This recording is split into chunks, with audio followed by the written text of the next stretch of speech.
I'm going to pull a card out of Athlean X's playbook here, and I'm going to say that melon is killing your gains or killing your fat loss. All right, not really.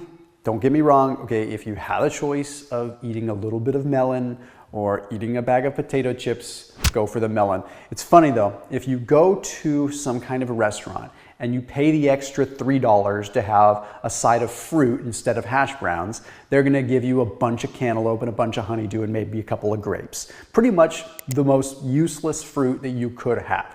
Now, I am not here to demonize melon, but what I am here to do is provide a solution and help you understand why melon is kind of a waste and why it's wrongfully being put on this weird pedestal lately. So let's go ahead and dive into that. If you are under stress, you have to try this new product from Qualia. It's called Qualia Resilience. It is all about thriving under stress. Okay, so it has compounds in there to help you adapt to stress, so much that you can feel it in minutes. So it's not just about a long-term play. It does have a long-term play, but it also affects you within minutes. So you can deal with more stressful situations. You can almost feel your body adapt to that stressor. It also helps you recover faster from the stress. So it has compounds in it that might actually help your brain with the perception of stress and feel like maybe it's not as under load. So really cool. Now, Qualia has been on the forefront with a lot of different nootropic products before, but now this new resilience is taking it to a different level. It's less about lighting up the brain and more about allowing you to rise to the occasion, so to speak.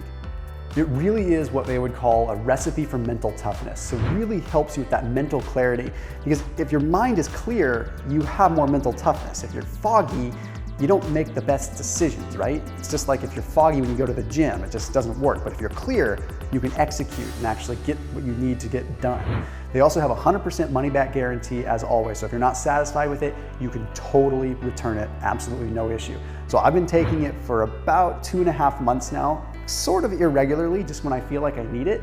And I definitely can say I notice a difference when I am under stress. So I put a link down below for a special discount. Use that code that is in the description. That code will save you a few bucks so you can try out Qualia Resilience and really get a new kick in the pants on how you tackle your day. So check them out down below. Okay, so there was a study that was published in the journal Acta Horticulturae. It looked at different fruits and it looked at the polyphenol content. And this is a very important thing because when you look at macronutrients, like basic carbohydrates, basic sugar, things like that, you could look at melon already and say, okay, melon has a little bit of a problem, right? Like there's a lot of sugar in it, but then the other side of the coin says, well, there's nutritional value there. There's actually some micronutrients. So what's the problem with melon? Well, the problem is that for the amount of glycemic index, just like scale that you have, high glycemic carbohydrates, high glycemic fruit, you're not getting a whole lot in return. So even Dr. David Sinclair recently had talked about consuming cantaloupe or consuming melon because he feels like it has these really important polyphenols or antioxidant compounds that are good for longevity. That's kind of like, and I like David Sinclair. I'm not like trying to bag on him, but that's almost like saying that you're going to get your allotment of resveratrol by eating a handful of grapes. Okay, it goes a lot further than that. So this particular study took a look at lots of fruits. To give context, it found that berries, okay, in this particular case, talking about like strawberries, and then we go on looking at raspberries, things like that, found that strawberries have a total polyphenol content of 263.8. Okay, you know where melon fell? It fell at the bottom of the list at 7.8. 7.8 compared to 263.8 in equal volume of fruit. So if we were trying to extract polyphenol content out of this melon, we would have to eat 30 or 40 times the amount, even more, maybe 50 times the amount to like get ourselves any reasonable amount of polyphenols compared to berries. Does this mean that melons are just, they're evil and they're put on earth to make us miserable? No, it just means there's better options for different things. Now with raspberries in particular, I highly suggest you opt for raspberries. Okay, you can get by with a lot less and you're gonna also have less carbohydrate impact. Okay, there's barely any fiber in melons, but there's 8 grams of fiber in a cup of raspberries compared to even 3 grams of fiber in a cup of strawberries. I know raspberries are a little more expensive, but since you can get by with less, you could model it out so it fits your budget.